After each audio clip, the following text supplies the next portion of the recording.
okay, it's part of the story. That's fine, but it definitely shows Earl Woods is definitely the villain in the show.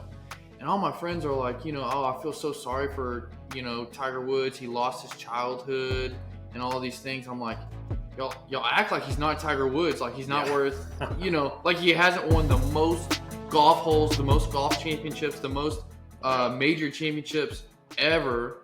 Hello, everyone. It's time to put on your dad hat. On today's episode, we have Mark Ryall, who has recently authored Run Daughter, Run Father, an autobiographical account of his daughter's running journey that surprisingly sparked his own journey into competitive running. Mark is an author, painter, golfer, and triathlete. Enjoy the show. Welcome, Mark. How are you? I'm great, Lee, and thanks for having me on your show, The Dad Hat. Yeah, thanks for being on. So I've been reading a little bit about you. You've recently had a book that came out, and man, honestly, it looks like you got a list of things that you do. It looks like you play golf. You're a painter. Mm-hmm. You used to be an economics teacher. So let's start with what got you into writing. Into writing, yeah. That's I don't know the some unknown force from above or beyond. Because if you had asked me any time in my life, I'm now 63, but any time, I would never ever have said I would write a book. I didn't even like English. That was my least favorite subject whenever I studied.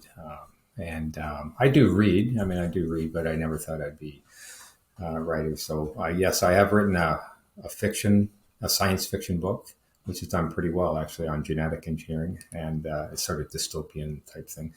And then this most recent CRISPR, book, right? yes, yeah. And then the most recent book is very different. It's nonfiction. It's a sports book about the running and training adventures shared by my daughter and I.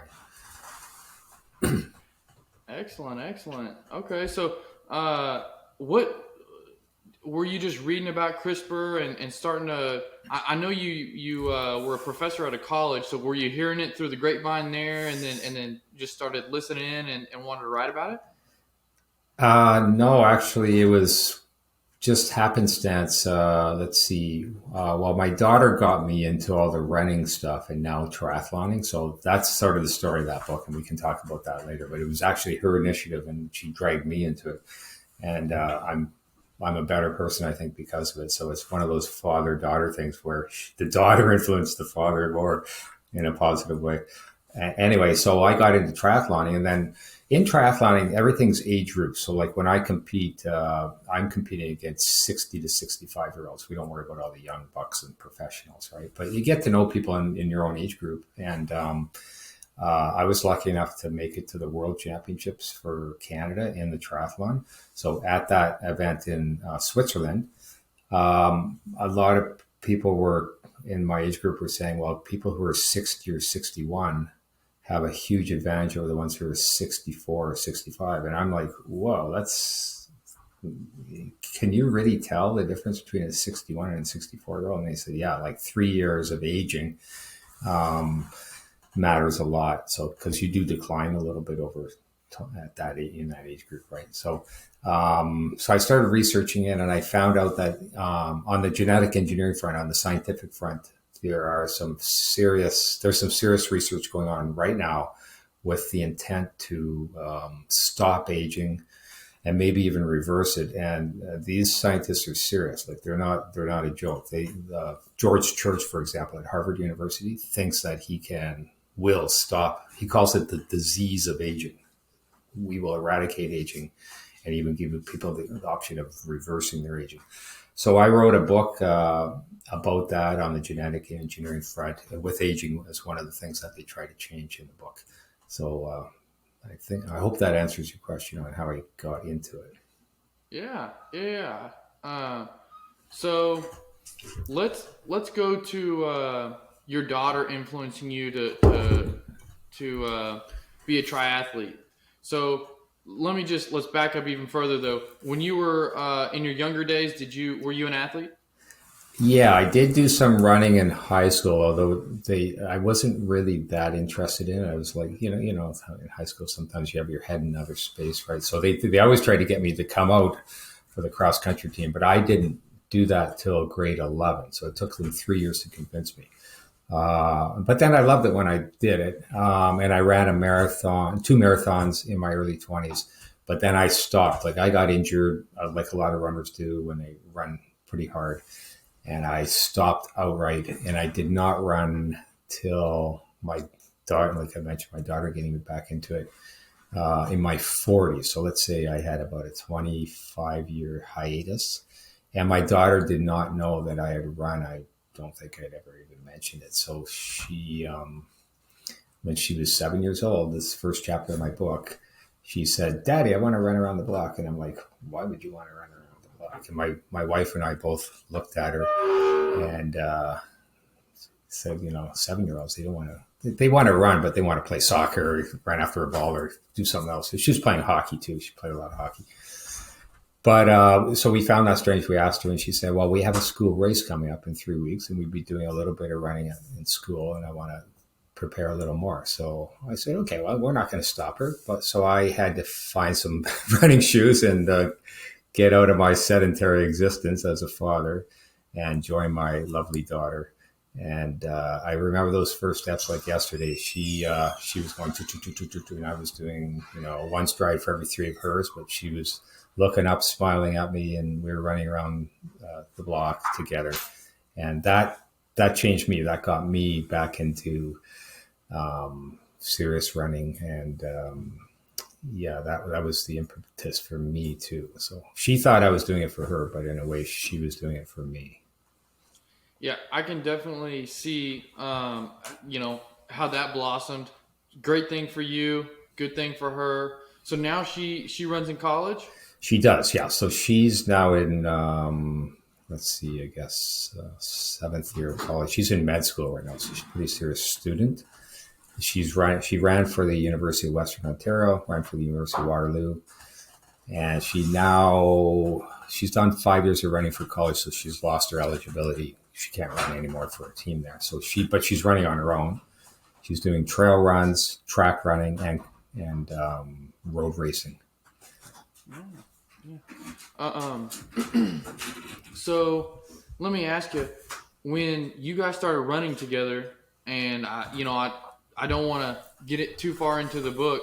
Was it something that your daughter?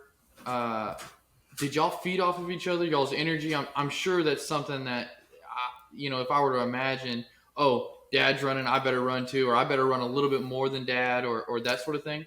Yeah, actually, believe it or not, Lee, it was the reverse, because she was always very motivated to run, and now this is the important theme in the book, is that I had to sort of rein her in, pull her in, slow her down, temper her enthusiasm, because she started reading. I mean, by the time she was 10 or 11 years old, she became pretty fast already, and she won the Toronto cross country championships. That's with I don't know, 20,000 grade 7 girls. She was the first in that group.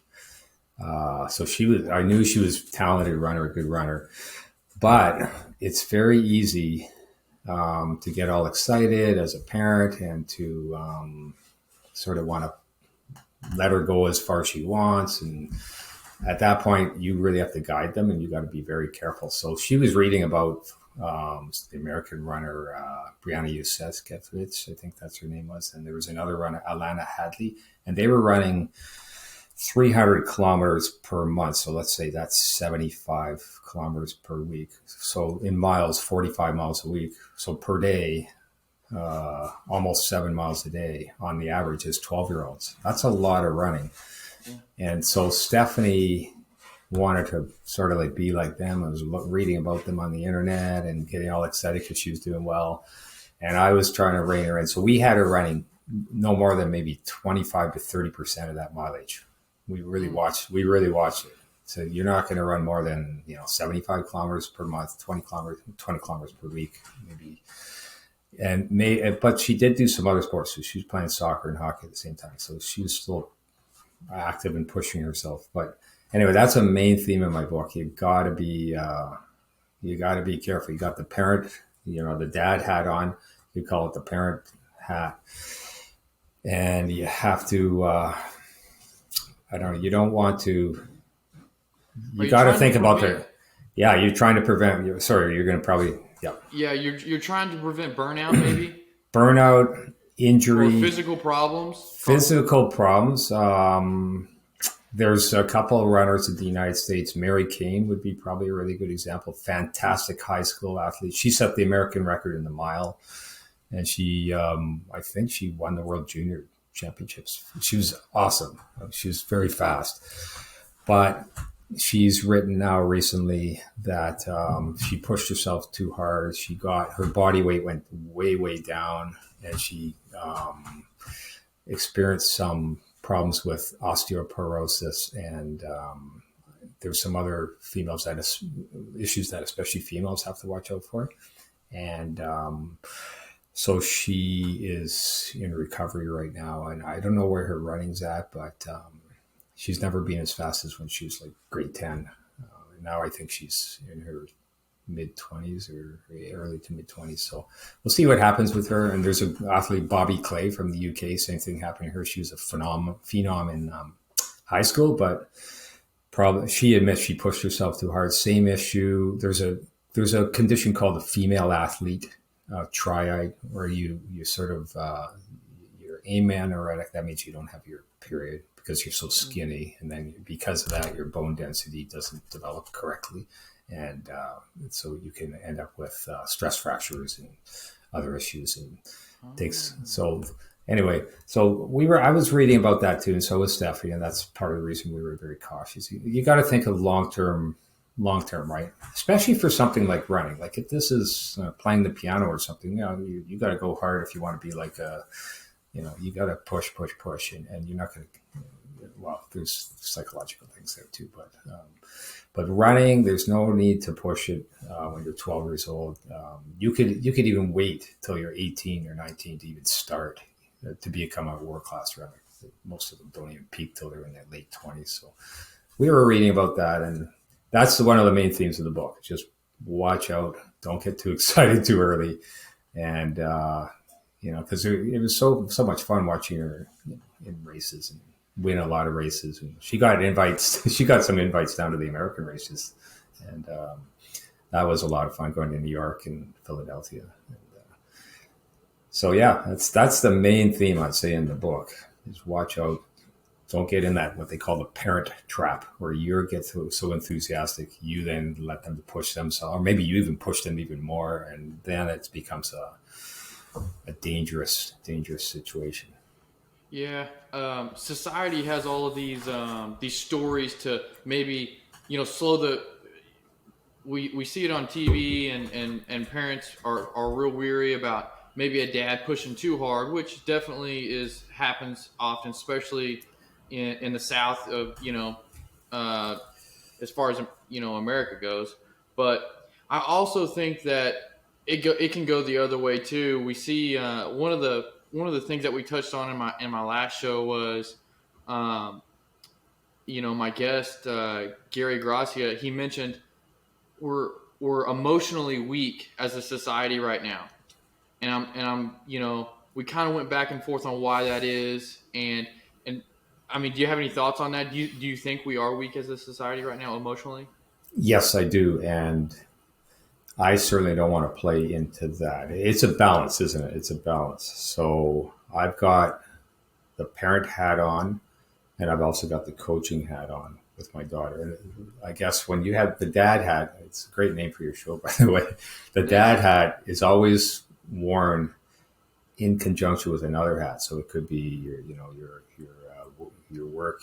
Maybe you're a manager in your work, so you got your management hat on. And then you also have your husband or wife hat or spouse hat going, and then there's your dad hat, right?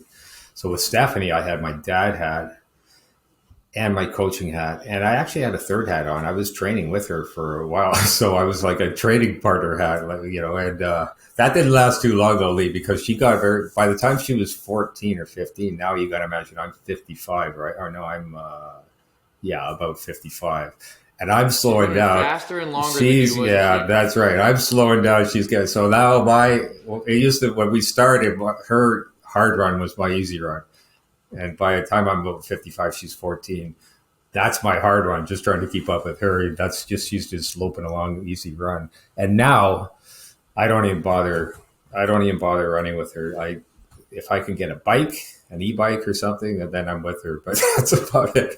There's no way. She's just too fast. So anyway, all the So hats are going on. All the hats, right? right. So what would you equate to why we might be emotionally weak? What are some contributing factors, or have you thought about it? Well, I think it's a philosophy of maybe the philosophy of equality for all and equity and all of those things, inclusion, which can be good things, right? But Mm, you can push it too hard, where we as a society, as a group, try yeah. not to promote excellence. I think a good Yeah. example is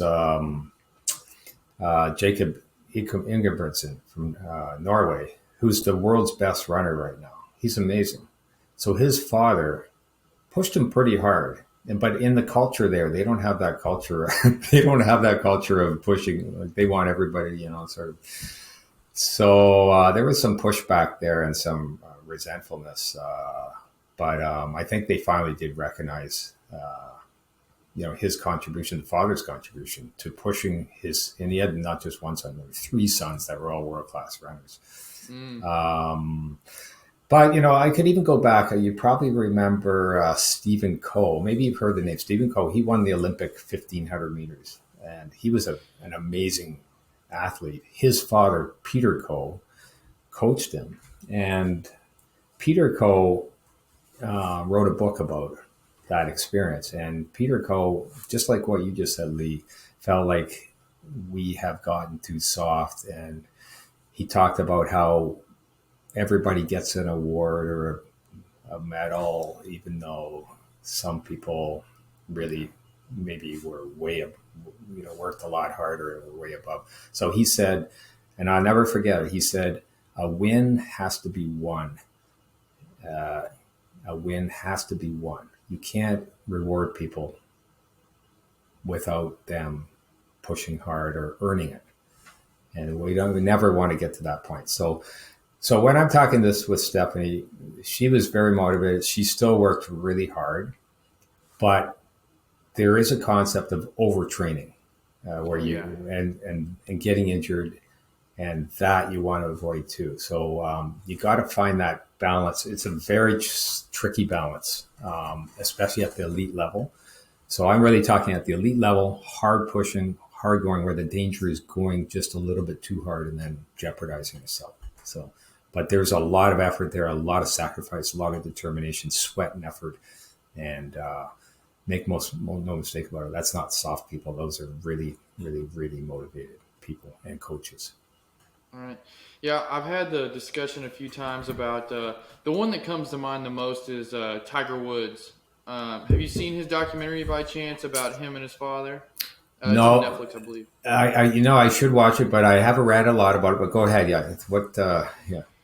Well, it's just it goes through and it definitely shows you how hard Earl Woods was on Tiger, and it also associates Earl Woods' bad decision making as far as moral decision making, if you will.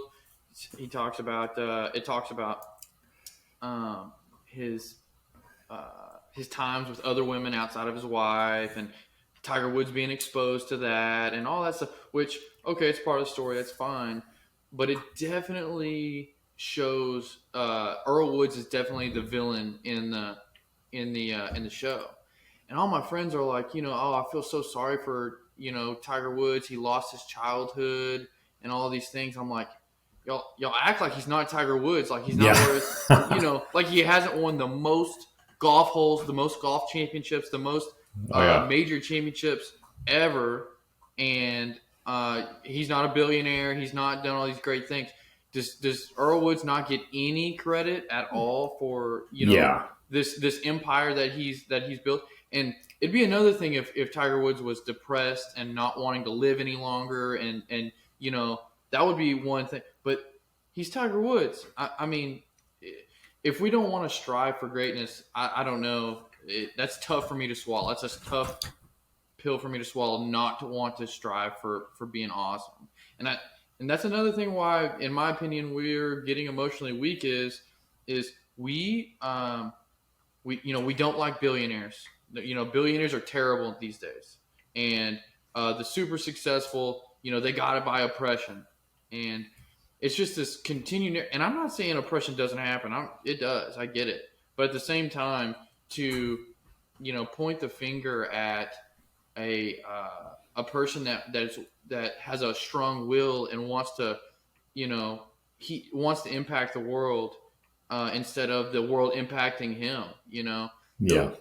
I just don't like the narrative that we're getting, currently. So Yeah, no, I hear what you're saying, and I actually cannot disagree with, and the Tiger Woods thing on that with, I think there's some distractions on that, like the fact that maybe the father wasn't, dedicated to his wife or whatever.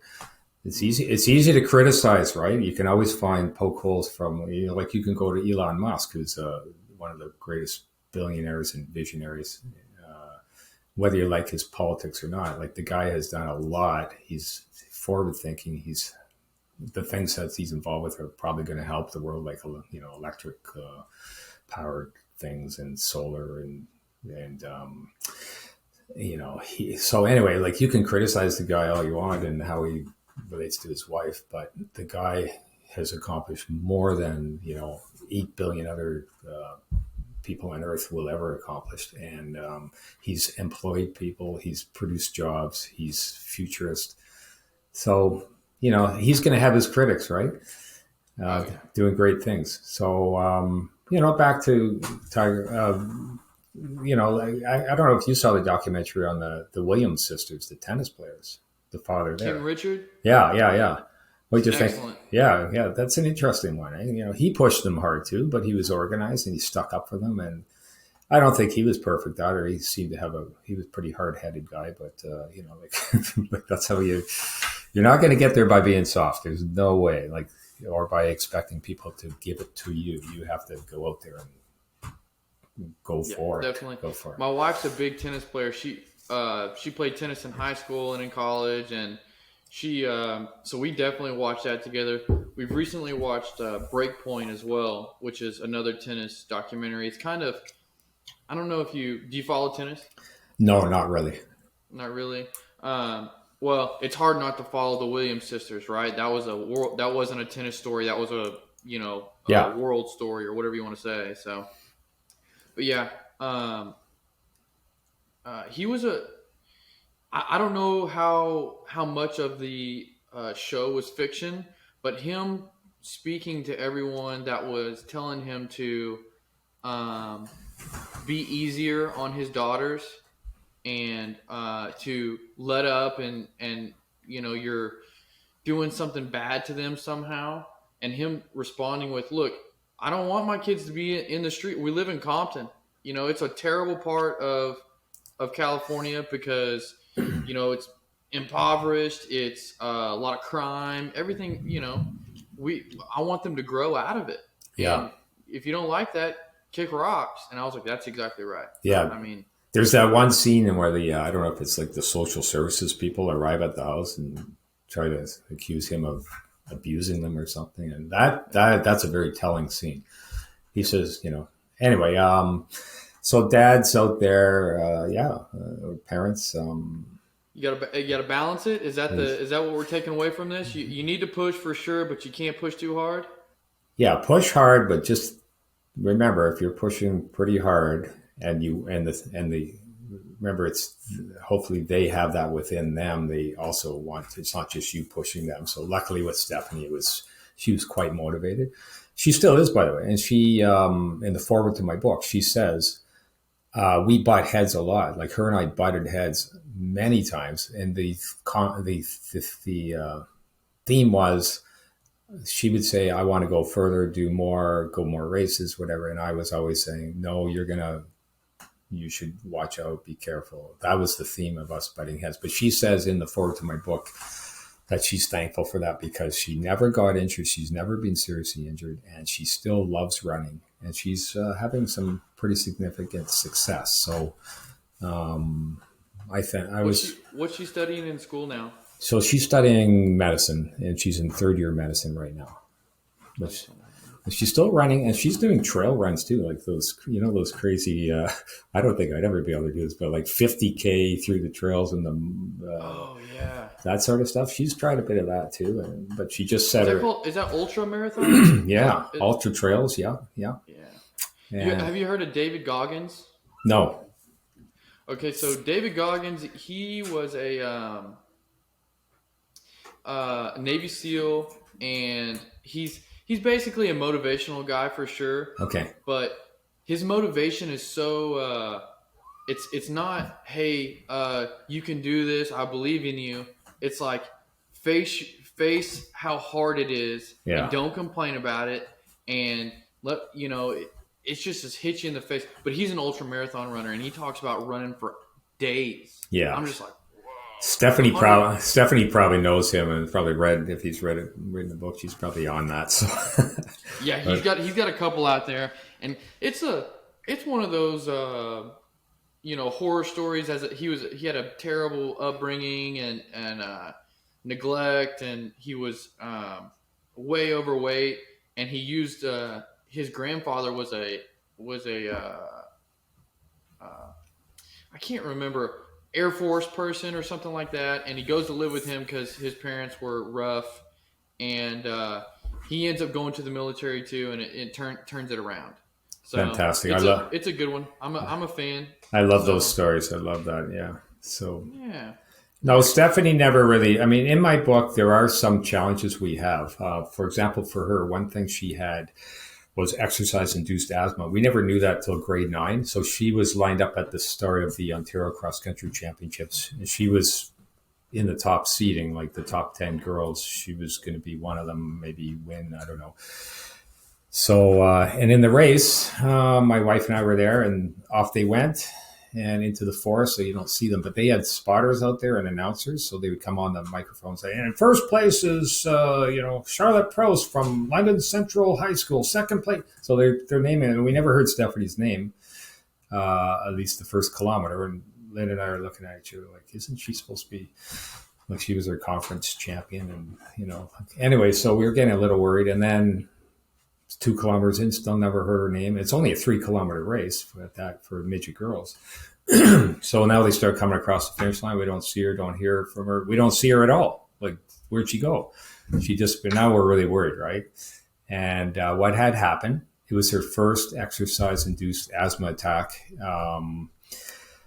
So her throat, her breathing just seized up about 800 meters in. She was out on the course being tended to. She was okay. Like when she stopped, she got her breathing back, and she just walked back to the tent, to the school tent, and we talked to her and what happened, Stephanie, all that. Anyway, so this became a big issue, and we learned about that, and it hit her in some other races too.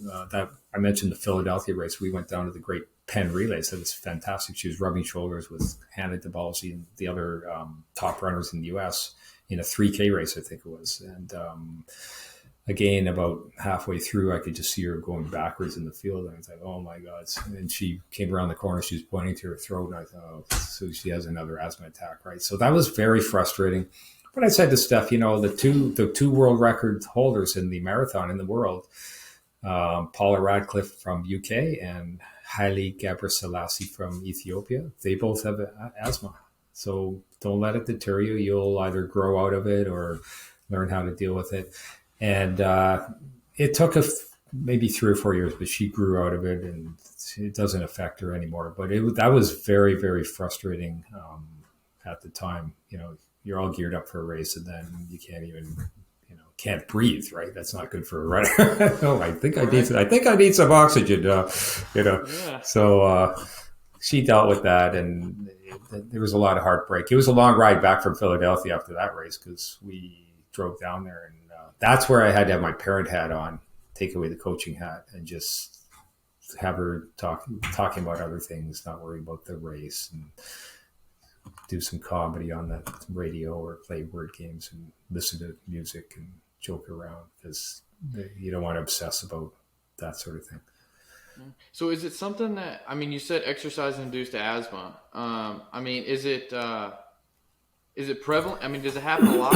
Is it something that it's pretty? It normal? Is, yeah. I think maybe about 10% of people that age have some form of it. So they might need that, that puffer they take. I can't remember the name of the chemical. They might take that as a bit of protection. Sometimes they take albuterol. Yeah, I think so. It's maybe. The blue. It's the blue whole case, and they puff about 10 minutes before the exercise, and apparently that opens their airwaves and defends them a bit, but it didn't defend her. Like, she would take that puffer and still had some blow-ups. Then she took a drug called Singular, which is a once-a-day pill, which gives you even more protection. That seemed to help more, but she still wasn't out of the woods totally. So it affects a lot of people, and with this, the conditions, if it's really humid or if it's really cool and crisp, sort of the two extremes, or if there's a lot of pollen in the air, those sort of things, they usually get affected on those type of days. And also if there's more stress. So a big race is going to add to your stress, right? So stress, pollen, weird weather, all those things came into play. And Haile Gebrselassie, the world record male marathoner, he didn't even run in the in the London Marathon because of the quality of the air. The quality of the air there, he said, would be probably not worth it for him. So yeah, probably like Los Angeles here. Yeah, I guess. I don't know. So London's bad. Their air quality is bad. I've heard that multiple times. So although evidently there the race was just fine, so he was presenting it, but he couldn't just show up like 24 hours before. Oh, I think the forecast is good, and the fog. Yeah. Anyway, so everybody has their challenges. You're going to have challenges. I'm sure that all the listeners out there, people who are really into something, have had their obstacles, right? And that's what makes it such a great journey. So let me take you somewhere else. Is Stephanie? Is she married yet? Is she? No, she's not married. So one of the things that we've been talking about recently was my wife is a leader at her company, and she's quickly moving up the ranks, and in Texas that's not it's becoming way more relevant, or it happens often, but Texas is a conservative place. Women are normally at the house taking care of the kids, taking care of the home, homemakers. Yes. That's still a thing in Texas. Yeah. But is that something that in Canada, are y'all breaking through those barriers? Is it something that are women becoming leaders there more often? Is it a good thing for society? I mean, yeah, it's we're not that conservative, so we expect our women at least to become educated. And like, for example, in universities right now, there's more women in university than men, and in medicine, there's more women in university in those programs than men. So being a homemaker is there's no shame in that. That's still highly respected. But you could be a male homemaker too, and there would be no shame in that either. Like, I have a brother-in-law who spent a lot of his time at home. He had 2 engineering degrees, but he's a great guy. But he was more of the person who brought up the children, because my sister was, like you said, moving up in the corporate ranks. So he would stay home, but he didn't just stay home. He did a lot of, he's really good with contracting work and fixing up houses and that. So he would actually fix up the houses that he lived in and kept himself really busy. And then eventually they would sell that house and move to another location. So he was a very busy guy, my brother-in-law, Pete. So that's an alternative. But no, we're pretty, we expect women to have all the opportunities, and in the corporate world, women, and other groups too, right? You can cut and slice it different ways, are expected. I'm not a big fan of affirmative action though, where you just give someone. Like, I like the idea of getting the education, putting them in the position to be successful. But I'm not a big fan of you just at the end, oh no, give them a job because they're a female or because they have this skin color or something like that. I don't think that's the right way to do it. Well, it's basically taking away reality. I mean, in the real world, or what the best man for the job should get the job. That's usually how it goes. Don't get me wrong. There's some caveats to that for sure. Like there's some, it's not that simple all the time. No, but to make decisions because it makes a company more diverse but weaker as a whole. That's just not the way to. I don't think that's right either. I think if the woman or a female is the right person for the job, then she should get it. But if it's male, then he should get it.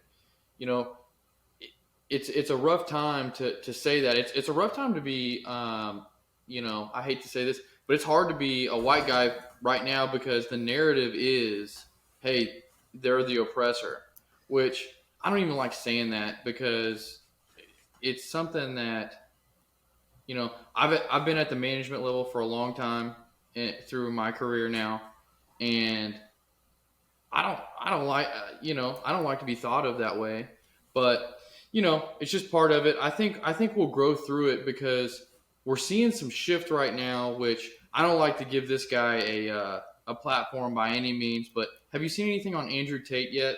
Is no, that something? no. You haven't seen him yet? Well, he's this guy that's getting a lot of he's getting a lot of attention right now because he says a lot of misogynistic things, like women are my property and stuff like that. He'll say that on air, but in all reality, he's just trying to get attention. And there's so many people sick of the narrative of the blame game, the victimization, all that stuff, that they're like, oh, let's listen to this guy because he's the opposite of that. Yeah. Anyways, so Stephanie's going to be some sort of something in the medical field. She's going to be a doctor. Is that right? Yeah, she's interested in maybe family medicine. I don't know about down there, but we need doctors up here. There's something like 10 or 20% of people in Ontario can't even find a family doctor right now. So we need doctors. She's interested in sports medicine too, for obvious reasons. But also, she did a placement. She's now in the hospital, is doing placements and learning the ropes instead of just reading textbooks. So she did a psychiatry placement last month, and she found that very fascinating. So maybe she'll end up doing that. I don't know. She's pretty open right now, but she's liking studying medicine, and she's working hard. She works hard there too, really, really hard. She's liking it. Yeah. The mental part of being an athlete and is massive. You don't really realize it when you're young, or I didn't at least. But if you can master yourself, you're much more likely to be a good athlete, wouldn't you say? Oh yeah, and vice versa too, and it might not even be sports. It could be like they're always making connections with music too, and other things that take discipline, right? So almost every corporate CEO out there has studied the piano. Like I don't know if that's just a correlation. I don't think so. There's something about having that discipline and a good upbringing, and a parent looking over you, maybe pushing you a bit, or at least giving you the opportunity to, music takes a lot of discipline. Becoming good at an instrument like the piano, which I did not try myself, but I could see how that would connect with future success, something like that. Sure. So I have my son's 26 months old, a little over 2 years old. What kind of advice would you give me for the next 24 months of his life? Yeah, so he's going to start, if he hasn't already, looking at sports on TV or getting other activities and probably showing some interest, maybe even starting to play a little bit, like things like soccer. So yeah, just give him all the, present him with the buffet. Like, here, you want a little this, you want to try that. Yeah. You probably have some sports interest yourself, so maybe you can throw a couple of those in his direction too. But yeah, and maybe you even get involved with coaching, helping the coaching. They always need good coaches on teams if he joins a team fairly soon. That's all going to happen pretty fast. Just enjoy the ride. It's a fast ride, but it's a fun ride. Yeah, fast ride. Yeah. So we play a little golf already. He's got a couple clubs, and he goes out there with me and takes some hacks. He plays a little bit of soccer too. He was in soccer. He was on a soccer kick for about a month. He was saying it every single day. Yeah. But the thing that he's been doing the most recently is I got him some drumsticks. Oh. Yeah, and a little practice pad, drumstick practice pad, where it's not a lot of noise, but it's some noise. And he's been doing that quite a bit.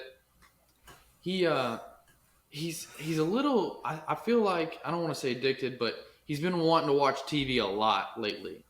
But it's hard. It's a hard balance because what we let him watch is, Paw Patrol or Coco Melon or one of these that has some learning involved, but he picks it up so well. It's hard for me to say, no, you can't watch too much TV, but because he's verbally naming off what they're doing on the television, and he's like, blue, that's blue, and that's a lollipop, and JJ's about to eat that lollipop, and he's just telling me all about this show. I'm like, man, it's hard for me to say no, we're watching too much TV, because he's paying such close attention to it that he's getting something from it. Sure. Yeah, it can be very positive. So but it sounds like he's exploring and experimenting, which is exactly what you want. So he's got that curiosity. So you're going to have your heads full. That's great. Yeah, he's something. What's his name? His name's Carter. Carter. All right. Yeah. Yeah. He so his mom's Vietnamese, 100% Vietnamese, and so when we go visit that side of the family, it kind of seems like those kids or some of those kids are a little bit more quiet, a little bit more internal. And I'm an outgoing guy for sure, and like to socialize. Like I said, I learn from other people, and my son will walk in these family gatherings on her side of the family, and he'll just start introducing himself. Hi, my name's Carter. And all the other kids are going, who is this kid? Yeah. That's great. He cracks me. Yeah. That's fantastic. Fantastic. Yeah. So, another thing that theme that we've had on the show a couple times is walking the walk. So something I've noticed for dads or a good trait for a dad is to actually inherit the actions and behaviors that you want your kids to have. I mean, is that something that you had to intentionally do with Stephanie, or was it just, you'd already become the best version of yourself, or how did that play out for you? Well, I like to think that I've provided some good examples. Just on the running front, I embraced it and have been very competitive and dedicated. I still am. I just qualified for the World Championships again in the triathlon a couple months ago.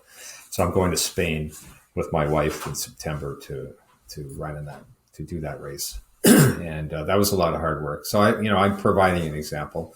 Also on the education front, I worked hard. I spent 10 or 11 years in university, and my wife and I, worked hard on our education. And as teachers, we've always been involved with very positive things for students' education. And then coaching, I've done a lot of coaching, which translates well, I think, as an example. Coaching cross-country running, track and field. And then writing this book, it's compelled from within me, and I hope that motivates her. I know in the foreword to the book, she does thank me for for keeping her loving running and not getting injured and whatnot. And that really meant a lot to me when I saw her write that. So yeah, you try to do your best as a parent, and I'm very proud of her doing the medicine thing. I don't think I would have done medicine, because you got to be you got to be dedicated to that one thing more than I would have. I have too many other interests, and I really admire that fact that she's going to dedicate herself to that one discipline. That scared me. I thought of going into medicine. I said, no, I don't think that's me, but I do think it is her. I think she can do it. And my wife Lynn and I are very proud of her for that too. So it works both ways. And that's the theme of my book, Run Daughter, Run Father, is that, we always think parents are going to influence the kids, but it does work both directions. And you can, like you say, I think you just said, feed off of each other. That's the positive dynamic that you want to see and that you can see. We have a golfer from Canada who just won the big women's major, top 30 women, Brooke Henderson. And she's a good example, because her father taught her. She's from a small town that most people in Ontario haven't even heard of. And her father taught her. Her father was a golf pro, so he knew what he was doing. And then her sister got involved too. Her sister's her caddy. So they're all feeding off each other, and it's very positive from what I understand, and very successful. So Brooke Henderson is a wonderful role model for Canada, for Canadian women golfers. And even the men are looking at each other like, hey, she can do it. Maybe we can beat all those Americans and other people across the world, because golf's a very international sport. But good for Brooke, good for her family. And her older sister was her caddy. Her older sister wanted to be a pro, but she recognized that Brooke was really was going to be more successful. So she stopped golfing as a pro and became Brooke's caddy and support. So she goes everywhere with Brooke. So it's a great story, great positive feedback. Yeah. I'll look into that one for sure. You mentioned something just a little while ago. It seems like your personality is, I don't want to call it a dabbler, but you like to paint, you like to golf, you run, you're a triathlete. And it seems like your daughter is kind of maybe honed in on medicine and honed in on running alone. Is that right? Like, yes. So did you notice that early on, or was it something that, you had to, she's just really not the same as me. You know what I mean? Or how did that go? That is a difference. And I tend to be more scattered than most people. So I've done, even my education is all over the place. There's no progression that way. It's more like sideways, broad based. That's good. But most people may not be that scattered, I'd call it. So she's more, a little more dedicated in one direction, which can lead to a lot of success too. But I like being scattered, because I like trying different things and looking around. And my next book is going to be on artificial intelligence. I'm working on it right now, the machine learning and deep learning. So I want to have a dystopian fiction on that. That's a huge topic, of course. So I'm trying to read as much as I can about it right now and get ready to write a book on that. But I've never, I guess I've never looked back and resented anything. You have to take your opportunities. I have all the opportunities. I have the time. I'm even retired now, so I have the time to do whatever I want. And so I'm trying to learn different things. And doing podcasts like this is great, meeting people like you too, and seeing what's going on. Thanks for that. It's fantastic. And you've been messing with Chat GPT? I have not tried it yet, but it's certainly fascinating stuff, isn't it? Yeah. It's wild. I think that people are giving it a lot of credit right now, and I still think it's got a little ways to go. But at the same time, it is nothing less. It's amazing. It's wild. Yeah, I could. Sorry to say this, but I could see them using it to do a virtual podcast. They're not using me; they're using some computer, and then who knows where this is all headed. But that's going to be the theme of my book, is the double-edged sword of AI. I'm reading Ray Kurzweil stuff right now. So because that guy can really write, and he's a good explainer. He's a great explainer. So I'm reading his book, How to Create a Mind. I have not read The Singularity is Near, and he's just coming out with The Singularity is Nearer.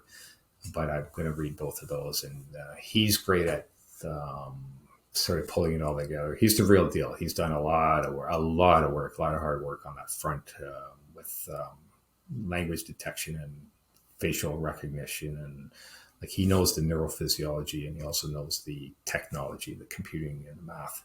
So that's just an interest I have. I don't know, maybe in a couple of years I'll write another nonfiction, totally unrelated.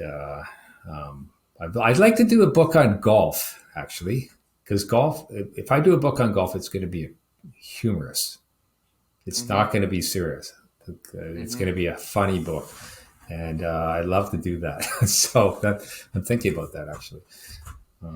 Like 96%, 97% of golf is more for fun and camaraderie than competition, which I'm a competitive person. I do my best at, when I'm hanging with my friends or going to have a round with my friends to keep it friendly and fun. But man, I sure do like to compete. I think it's something that, I just want to get better every day. Yeah. So anyways, Mark, you are an excellent guest. I hope lots of people go out and read your book, buy your book. Run Daughter, Run Father. Is that correct? Run Daughter, Run Father. I put the daughter first because she got me into it. So that's the order. And yeah, Run Daughter, Run Father. It's available on, I'll give you the link, but it's available on Amazon and Apple and all the other retailers. Yes. Perfect. Yeah. If you're interested in that, please do click. Link will be in the description on every platform that you're listening on. Mark, I appreciate you being on, and we can't wait to hear from you again and get another book out and read your current book, Run Daughter, Run Father. Thanks. It's been a pleasure being on your podcast that Dad had, and all the best moving forward with that. It's really nice to have one focusing on fathers. Actually, that's great. I appreciate it. Thank you. Thank you.